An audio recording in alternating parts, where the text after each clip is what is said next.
Hai semua, selamat datang di channel Baca Saham. Pada video ini, kita akan membahas satu topik dengan judul, apakah pasar saham tidak normal, cepat profit tapi cepat juga rugi. Tapi seperti biasa, semua pembahasan ini bukan rekomendasi dan hanya informasi. Ingat, kerugian kamu tanggung sendiri ya. Saat video ini dibuat pada tanggal 8 Oktober tahun 2024, pasar saham terlihat memiliki grafik naik turun yang sangat berbeda. Kenapa? Karena pada awal perdagangan atau di awal sesi 1, harga saham begitu juga dengan IHSG mengalami penurunan yang cukup signifikan. Tapi kemudian akan berangsur-angsur mengalami kenaikan hingga pada akhirnya terus mengalami peningkatan hingga penutupan di sesi 2. Kira-kira kenapa hal ini terjadi? Sehingga menyebabkan IHSG naik 0,71% selama satu hari ini. Dan bahkan sempat mengalami kenaikan di atas 1% tadi. Kita lihat untuk saham-saham yang memiliki bobot cukup besar di IHSG, seperti BCA yang ternyata memiliki grafik yang cukup mirip dengan IHSG pada satu hari terakhir ini. Kamu bisa lihat untuk grafiknya di sini pada tanggal 8 Oktober yang mana mengalami kenaikan yang luar biasa, meskipun sebelumnya sempat mengalami penurunan pada awal pembukaan perdagangan. Tapi saat dilakukannya penutupan di sesi 2, harga saham BCA bisa dikatakan sudah naik cukup signifikan ke angka 10.400 atau naik sekitar 0,73%. Tapi jika ditarik data satu minggu terakhir, sebenarnya kenaikan ini bisa dikatakan masih cukup wajar mengingat dulunya harga saham BCA memang sempat berada di angka 10.500. Meskipun jika kita bandingkan dengan harga terendah yang mereka pernah capai, sebenarnya angka 10.400 ini bisa dikatakan sudah cukup tinggi. Tapi jika kita lihat sebaliknya, dari sisi all time high BCA yang mana sudah jauh di atas dari angka 10.400, rasanya memang masih ada potensi kenaikan untuk harga saham BCA ke depannya. Bagaimana untuk BRI? Saham yang sering saya bahas ini merupakan saham yang cukup unik karena sama seperti BCA dan IHSG, pada awal pembukaan perdagangan sesi 1 tadi, harga saham BRI mengalami penurunan yang cukup signifikan dan kemudian berangsur-angsur mengalami kenaikan, bahkan menariknya bisa menyentuh angka 5.050 di harga tertingginya pada hari ini meskipun ditutup pada angka Rp5.000. Tapi jika kita lihat kenaikan BRI dari harga 4.760 ke angka 5.050 merupakan kenaikan yang sangat fantastis hanya dalam satu hari saja. Sama seperti BCA, meskipun dalam satu hari mengalami kenaikan yang luar biasa, tapi dulunya BRI sempat berada pada angka 5.550 sebelum mengalami penurunan yang signifikan hingga menyentuh angka di bawah 5.000 lagi. Memang penurunan ini bisa dikatakan sudah bisa diprediksi, mengingat saham BRI memang memiliki probabilitas yang rendah pada bulan September dan Oktober, dan probabilitas kenaikan yang paling tinggi adalah di bulan Desember. Nah, sekarang kita kembali ke judul pertanyaan di video ini. Apakah pasar saham tidak normal? Menurut saya pribadi, memang jika dilihat dalam satu hari terakhir ini, harga saham mengalami fluktuasi yang sangat signifikan. Dia bisa naik signifikan, kemudian dia bisa turun signifikan. Memang hal ini cukup jarang terjadi, khususnya bagi saham-saham yang memiliki market cap sangat besar. Coba kamu bayangkan bagaimana BCA dan BRI dengan market cap sebesar itu, harga sahamnya naik turun dengan sangat signifikan. Ada juga saham-saham yang lain yang mungkin tidak perlu saya tampilkan satu persatu. Tapi jika melihat dengan kondisi ini, sebenarnya hal ini bisa dikatakan masih cukup normal. Khususnya untuk bulan September dan bulan Oktober yang biasanya memang terjadi fluktuasi yang cukup signifikan. Tapi kita lihat nanti apakah di akhir tahun akan terjadi pengulangan probabilitas seperti yang sudah sering saya bahas pada video-video sebelumnya, di mana saham-saham yang punya probabilitas kenaikan tinggi akan mengalami peningkatan di akhir tahun. Tapi kembali lagi, itu hanya probabilitas. Bisa benar, bisa juga salah. Terlepas dari semua data yang ada, di bulan Oktober ini memang memiliki banyak berbagai sentimen yang bisa dikaitkan dengan pasar saham. Seperti terbitnya laporan keuangan Q3 beberapa perusahaan, adanya pelantikan presiden yang akan dilakukan sebentar lagi, isu terkait suku bunga baik itu The Fed maupun suku bunga BI, dan masih banyak lagi. Oleh karena itu kita lihat saja kinerjanya akan seperti apa, baik itu kinerja harga saham maupun kinerja perusahaan secara keseluruhan. Yang jelas pasar saham ini menurut saya pribadi masih menarik untuk diamati untuk bulan Oktober hingga akhir tahun 2024 ini. Kita bisa memanfaatkan berbagai peluang yang ada untuk membeli di harga rendah dan menjual di harga yang lebih tinggi. Tentu saja dengan berbagai pertimbangan, sumber, dan data yang kita miliki. Sekali lagi, semua keputusan berada di tangan kamu sendiri. Ingat, Untung kamu nikmati sendiri, rugi juga kamu tanggung sendiri. Sebagai informasi, kalau kamu tertarik mempelajari pembahasan tentang pasar saham di bulan Oktober, saya sudah sempat buat videonya dan silahkan simak video ini agar kamu mendapat pemahaman yang utuh. Silahkan nonton hingga selesai. Melihat histori sejarah yang pernah terjadi, Oktober bisa dikatakan sebagai salah satu bulan yang memiliki banyak cerita tentang pasar modal, baik di Indonesia maupun dunia. Tidak ada seorang pun yang bisa memprediksi masa depan, tapi setidaknya dengan melihat sejarah yang pernah terjadi, kita jadi bisa punya persiapan apabila kondisi yang tidak diharapkan itu terjadi. Dengan melihat data histori, kita bisa menemukan beberapa probabilitas yang menggambarkan seberapa besar potensi hal berulang. Dengan kata lain, sebenarnya ada peluang dan potensi yang bisa dimanfaatkan dengan memaksimalkan apabila kita telah memiliki persiapan yang matang. Sebagai pengingat, saya mau sharing beberapa peristiwa yang pernah terjadi di bulan Oktober. Mari kita bahas saja. Pertama, Kamis Hitam. Artikelnya sebagai berikut. Pada Kamis 24 Oktober 1929, terjadi peristiwa Kamis Hitam atau Black Thursday. Ketika pasar saham dibuka, sudah terjadi penurunan 11% yang memicu penjualan panik dari para investor. Hal itu diperburuk karena mayoritas saham yang dijual beli dengan margin atau pinjaman yang dijamin dengan hanya sebagian kecil nilai saham. Akibatnya, penurunan harga saham semakin tajam dan memaksa lebih banyak investor melakukan penjualan. Puncaknya pada bulan November, harga saham US turun 33%. Kedua, Senin Hitam. Seperti yang telah disebutkan, Black Monday adalah istilah yang merujuk pada kejadian 19 Oktober 1987, ketika pasar saham global mengalami kejatuhan yang parah dan tiba-tiba.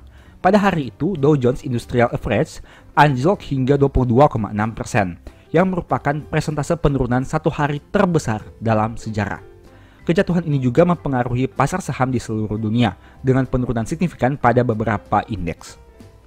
Pada pertengahan Oktober 1987, badai berita yang menggemparkan merusak kepercayaan investor dan menyebabkan volatilitas tambahan di pasar. Pemerintah federal mengungkapkan defisit perdagangan yang lebih besar dari yang diharapkan dan nilai dolar AS jatuh. Sejak itu, Black Monday 1987 dimulai dengan pasar yang sedikit demi sedikit terurai, meramalkan rekor kerugian yang akan terjadi seminggu kemudian. Dimulai pada 14 Oktober, sejumlah pasar mulai mengalami kerugian harian yang besar. Pada 16 Oktober, aksi jual bergilir bertepatan dengan peristiwa yang dikenal sebagai triple switching, yang menggambarkan keadaan ketika berakhirnya kontrak opsi dan berjangka bulanan terjadi pada hari yang sama. Pada akhir hari perdagangan, DJIA telah turun 4,6%. Ada beberapa faktor yang menyebabkan terjadinya Black Monday 19 Oktober 1987. Antara lain, pertama, penilaian pasar yang berlebihan. Sebelum kejatuhan, saham dianggap nilai terlalu tinggi, yang menyebabkan spekulasi berlebihan dan harga yang melambung. Hal ini menciptakan kondisi pasar yang tidak stabil dan siap untuk dikoreksi. Kedua, kekhawatiran ekonomi. Terjadi peningkatan kekhawatiran tentang inflasi dan kenaikan suku bunga. Federal Reserve AS telah menaikkan suku bunga di awal tahun untuk mengatasi inflasi, yang membuat pinjaman menjadi lebih mahal dan meredam antusiasme investor. Poin ketiga, perdagangan yang terprogram. Munculnya perdagangan terkomputerisasi, khususnya perdagangan terprogram, memainkan peran penting. Sistem ini dirancang untuk menjual saham secara otomatis jika tingkat harga atau kondisi tertentu terpenuhi. Ketika pasar saham mulai turun, algoritma ini memicu aksi jual besar-besaran yang memperburuk penurunan. Poin keempat, kepanikan investor.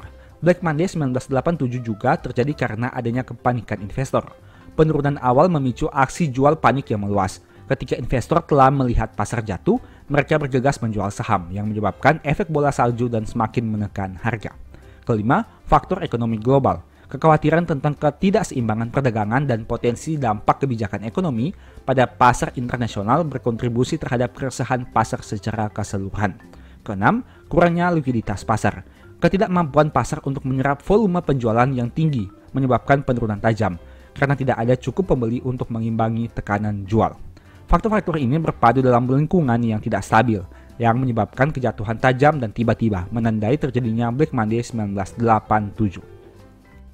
Ketiga, krisis tahun 2008. Seperti data yang kamu lihat ini, data sejak tahun 2008 hingga tahun 2024. Nah, terjadi hal yang menarik pada tahun 2008, di mana secara bulanan IHSG turun 31,42% di bulan Oktober.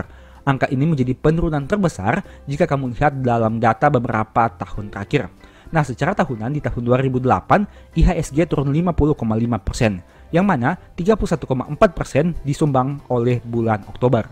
Itu merupakan salah satu alasan kenapa terjadi penurunan yang besar-besaran di bulan Oktober, baik di dunia maupun di Indonesia itu sendiri, khususnya dari IHSG.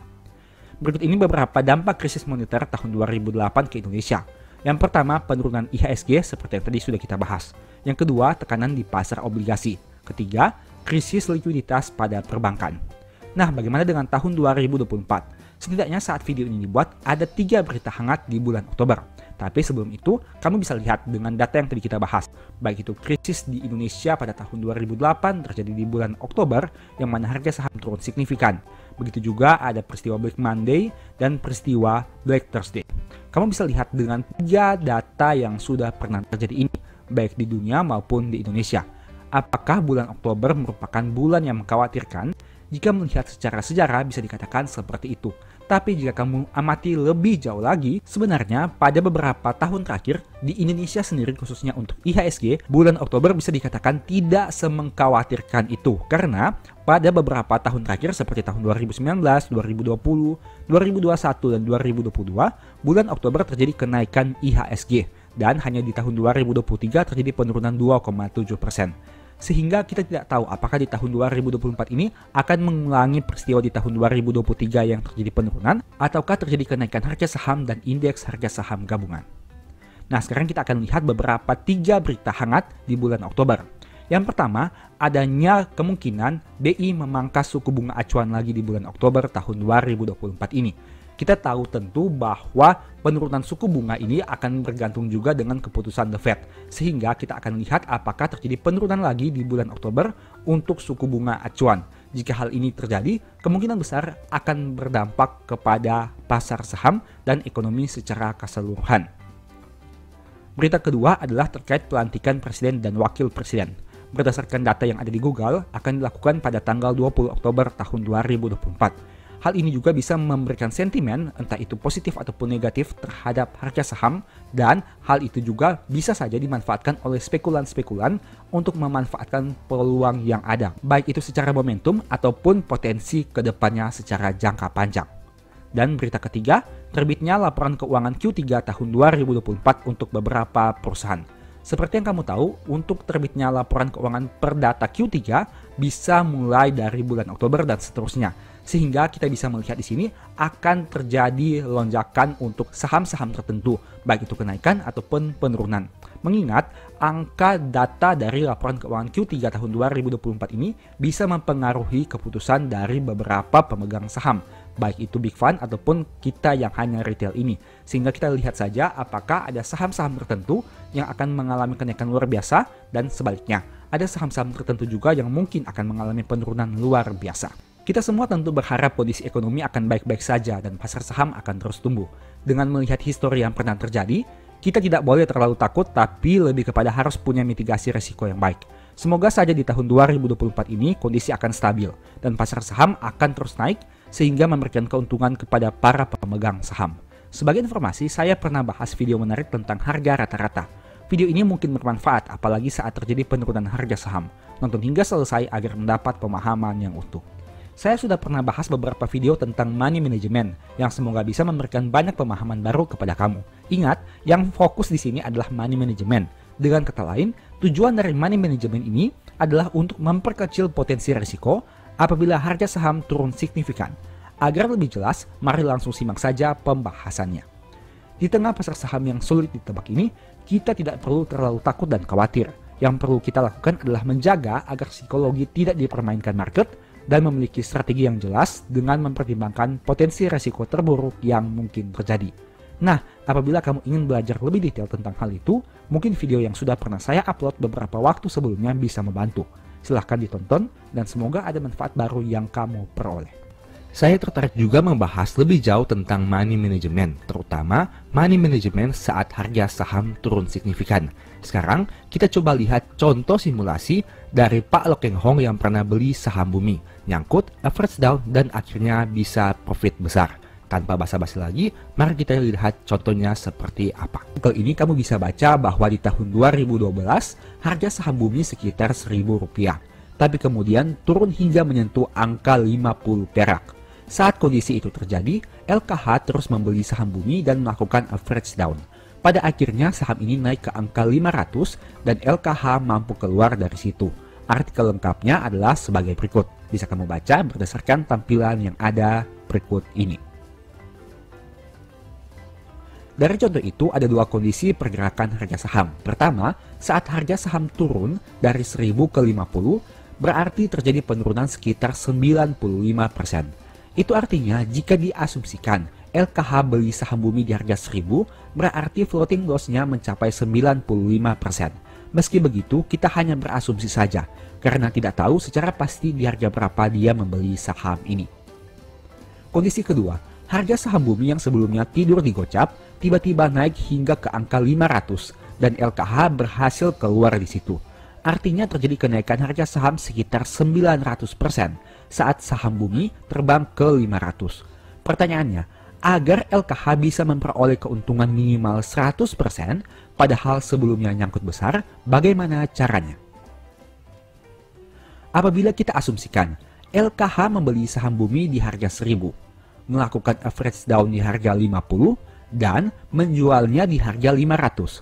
Artinya, untuk memperoleh keuntungan sekitar 100%, LKH butuh average down minimal 20% dari harga pembelian awal. Lebih jelasnya silakan lihat tabel di bawah ini. Misalnya, harga belinya adalah 1000 dan kita asumsikan membeli satu lot saja. Berarti total nominalnya adalah Rp100.000. Nah, jika dia membeli lagi di harga 50, dia harus membutuhkan mengeluarkan uang untuk membeli 4 lot agar bisa memperoleh harga rata-rata 240. Nah, untuk pembelian 4 lot ini membutuhkan dana sekitar 20.000, yang berarti 20% dari dana awal yang dia keluarkan yaitu 100.000. Asumsi ini hanya simulasi saja dan mungkin tidak sesuai dengan realita yang terjadi. Karena saya menggunakan dua harga saja, yaitu diasumsikan LKH melakukan pembelian pertama di harga 1000 dan average down di harga 50. Tentu saja data harga rata-rata dan jumlah dana yang dibutuhkan akan berubah apabila terjadi average down pada beberapa harga selain Rp50. Tapi setidaknya dengan data ini kamu memperoleh gambaran bagaimana melakukan money management khususnya dari kasus LKH ini.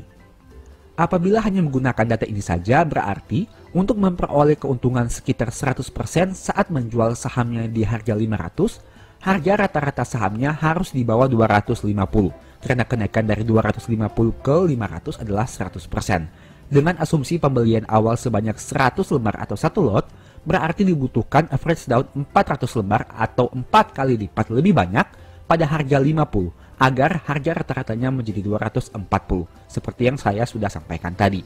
Artinya dengan harga rata-rata 240, apabila harga sahamnya naik menjadi 500, berarti keuntungan yang diperoleh sekitar di atas 100%. Meski begitu, kamu bisa lihat bahwa dana yang dibutuhkan untuk membeli di harga 50 lebih rendah dibandingkan di harga 1000. Padahal, lembar saham yang dibutuhkan untuk memperoleh harga rata-rata 240 adalah 4 kali lipat lebih besar dari harga 1000. Pada contoh ini kita hanya gunakan asumsi satu lot saja agar mempermudah perhitungan. Intinya yang mau saya tunjukkan di sini adalah bagaimana dampak dari average down yang akan mempengaruhi harga rata-rata pembelian. Tentu saja average down tidak bisa dilakukan dengan sembarangan. Coba kamu bayangkan bagaimana jika LKH langsung all in average down saat harga saham di angka 500.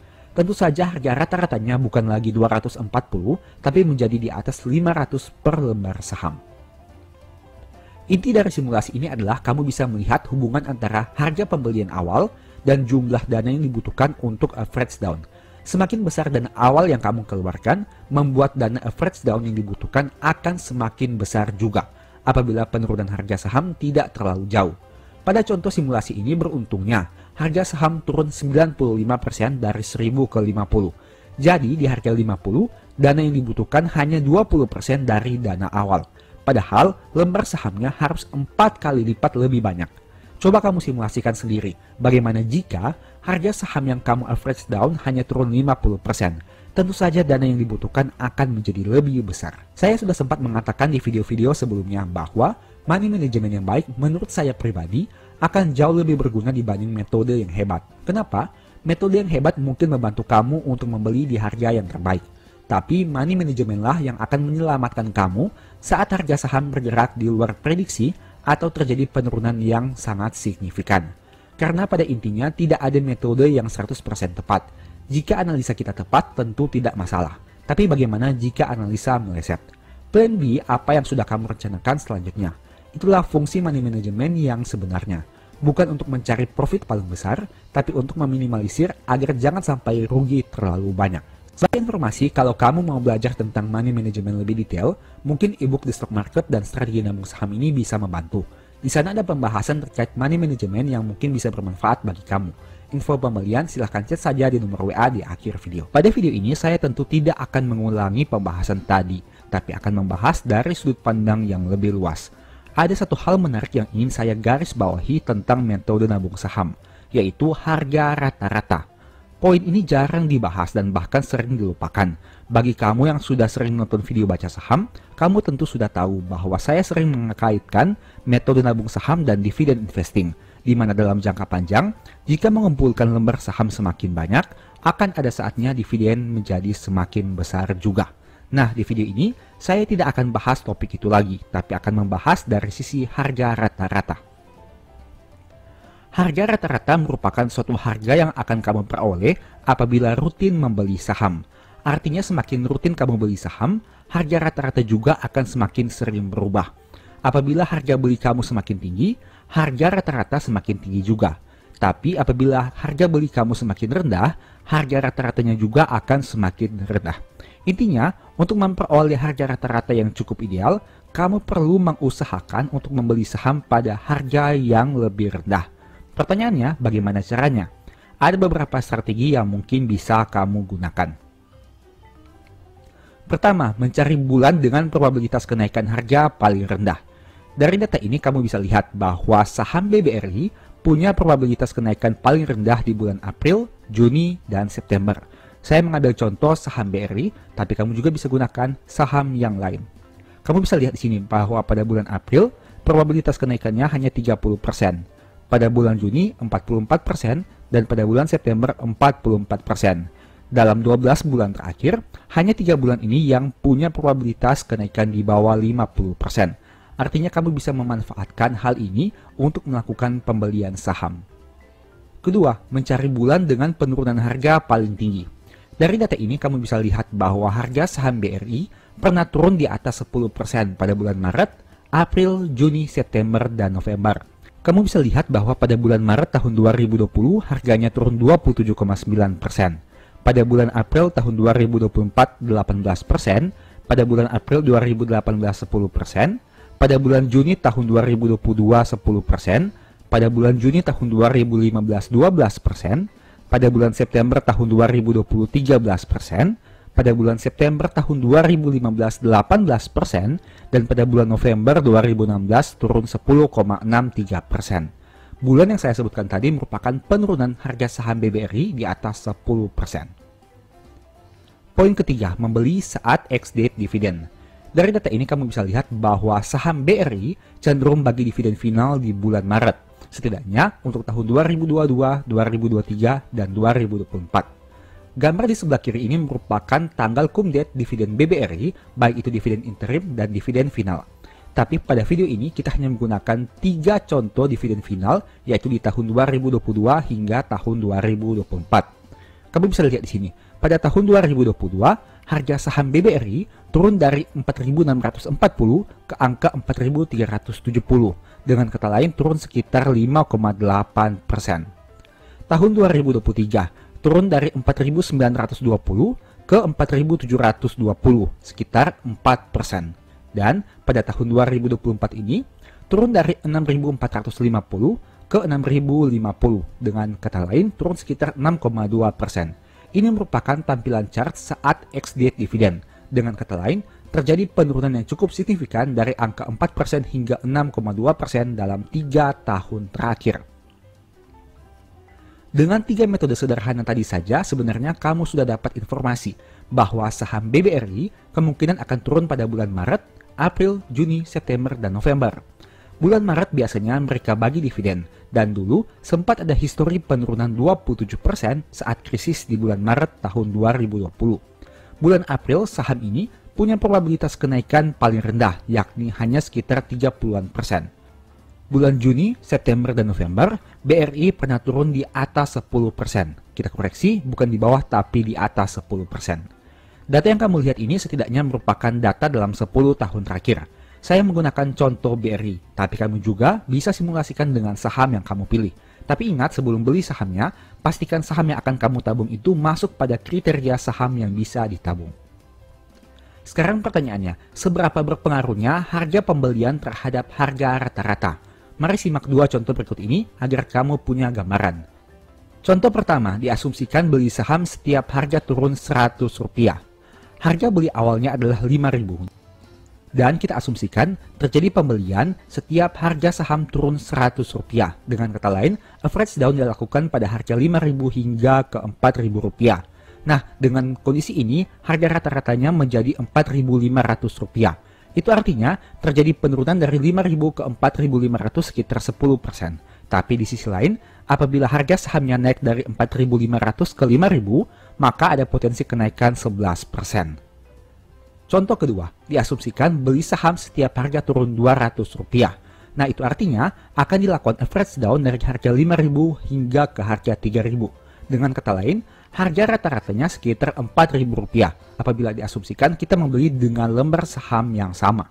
Itu berarti dari angka Rp5.000 ke Rp4.000 terjadi penurunan 20%. Tapi apabila dari harga Rp4.000 naik ke Rp5.000, maka ada potensi kenaikan 25%. Dari dua contoh tadi, kamu bisa lihat bahwa meskipun hanya selisih Rp100 untuk average down, tapi ternyata pengaruhnya terhadap rata-rata cukup signifikan. Pada contoh 1 diasumsikan akan dilakukan pembelian jika harga turun Rp100. Sedangkan pada contoh 2, diasumsikan akan beli lagi jika harga turun Rp200. Dengan selisih Rp100 saja dari contoh 1 dan contoh 2, ternyata bisa berpengaruh Rp500 pada harga rata-rata. Harga rata-rata contoh 1 adalah Rp4.500, sedangkan pada contoh 2 adalah Rp4.000. Tidak hanya sampai di situ saja, ternyata potensi kenaikan contoh 1 hanya 11% saja, dari Rp4.500 ke Rp5.000. Sedangkan potensi kenaikan contoh 2 mencapai 25% apabila harga sahamnya kembali ke harga Rp5.000 dengan harga rata-rata Rp4.000. Artinya dengan selisih Rp500 saja sudah memberikan perbedaan potensi profit yang signifikan dari yang awalnya 11% di contoh 1 menjadi 25% di contoh 2. Itu artinya dari 11% ke 25% sebenarnya terjadi kenaikan hingga 1 kali lipat. Apabila 11% kita kalikan 2. Padahal selisih harga average down contoh 1 dan 2 hanya Rp100 saja. Di sini menarik bukan? Contoh ini memperlihatkan fakta menarik bahwa dengan harga rata-rata yang berbeda akan membuat potensi profit jadi lebih besar. Selain itu, tentu saja modal untuk average down di contoh 2 akan lebih rendah dibanding contoh 1. Pada contoh 2, kamu hanya butuh total dana sekitar 4,4 juta, sedangkan pada contoh 1, kamu butuh dana 4,95 juta. Dengan dana yang lebih rendah pada contoh 2, menawarkan potensi profit yang lebih besar hingga 25%. Apakah hal ini tidak menarik? Ibaratnya, kamu diberikan kesempatan untuk profit lebih besar, padahal modal kamu lebih kecil dari orang lain. Ingat, potensi profit yang kita bicarakan di sini apabila harga saham kembali ke harga awal pembelian, yaitu Rp5.000. Artinya saya tidak sedang membahas harga saham yang naik terlalu tinggi, tapi hanya membahas harga saham yang kembali ke angka awal. Coba kamu bayangkan apa jadinya jika harga saham naik lebih tinggi dari Rp5.000. Tentu saja selisih potensi keuntungan antara contoh 1 dan 2 akan lebih signifikan. Padahal jika dilihat sekilas, sebenarnya tidak ada perbedaan terlalu jauh antara harga rata-rata contoh 1 dan 2. Tapi kenapa potensi keuntungannya bisa beda signifikan? Dari contoh ini kamu bisa lihat bahwa harga rata-rata punya pengaruh yang sangat besar terhadap pertumbuhan portofolio di masa depan. Jika berbicara tentang dividen, selisih harga rata-rata tentu berpengaruh juga. Namun di sini, saya tidak ingin bahas dari aspek dividen, melainkan hanya capital gain saja. Inti dari pembahasan ini adalah saya mau tunjukkan bahwa jangan sembarangan average down. Selalu punya dana ekstra untuk membeli di harga yang lebih rendah. sehingga berpotensi memperoleh harga rata-rata yang jauh lebih rendah. Gunakan money management yang baik agar dana kamu tidak cepat habis. Jangan latah average down hanya karena lihat harga saham sudah turun sedikit. Pertimbangkan kemungkinan terburuk. Bagaimana jika harga saham turun lebih dalam? Apakah masih punya dana untuk melakukan pembelian? Tidak ada yang salah dengan average down, asalkan kamu tahu saham apa yang kamu beli. Masalahnya, banyak orang yang kurang yakin dengan sahamnya, sehingga pada akhirnya takut sendiri. Floating loss 5% biasa saja, tapi saat floating loss 20%, pikirannya jadi aneh-aneh. Pada akhirnya bukan average down tapi di cut loss. Padahal kinerja perusahaan masih tumbuh dan tidak ada masalah apapun di perusahaan. Alhasil, saat harga berbalik naik, mereka hanya bisa gigit jari karena sudah terlanjur cut loss dan batal memperoleh keuntungan yang maksimal. Statement yang saya sampaikan di sini bukan hanya teori tapi pengalaman pribadi. Saya juga pernah mengalami hal itu sehingga saya bisa menceritakannya dengan yakin. Tapi dari kejadian itu saya jadi belajar banyak hal baru yang tentunya membuat portofolio bisa tumbuh lebih optimal di masa depan. Pengalaman itu saya bahas lebih detail di ebook Stock for Living. Ada juga beberapa tips yang bisa dilakukan agar tidak galau saat harga saham mengalami penurunan. Tentu saja tips itu berdasarkan pengalaman pribadi karena saya juga pernah mengalaminya sendiri. Untuk info pembelian silahkan chat saja di nomor WA di akhir video. Kesimpulan, metode nabung saham itu bagus, asalkan sahamnya tepat dan harga belinya juga tidak asal-asalan. Jangan beli saham bagus di harga yang terlalu tinggi karena tidak efektif juga. Usahakan agar harga beli kamu di angka yang wajar atau rendah, agar harga rata-ratanya bisa semakin rendah. Demikianlah pembahasan singkat pada video ini. Selalu ingat bahwa semua saham yang disebutkan bukan rekomendasi dan hanya informasi. Segala resiko kerugian menjadi tanggung jawab kamu sendiri. Mohon juga agar dapat mengecek kembali data yang ditampilkan. Di video berikutnya ingin dibahas materi apa lagi? Tulis di kolom komentar ya. Sebagai informasi, channel YouTube Baca Saham sekarang ada dua. Yang pertama Baca Saham dan Baca Saham dari nol. Berikut ini beberapa list ebook Baca Saham. Pertama, Stock for Living, Strategi Nabung Saham, The Stock Market, dan Cara Cepat Analisa Laporan Keuangan. Apabila tertarik, chat saja pada nomor WA yang ada. Sekian video ini, semoga bermanfaat. Thank you.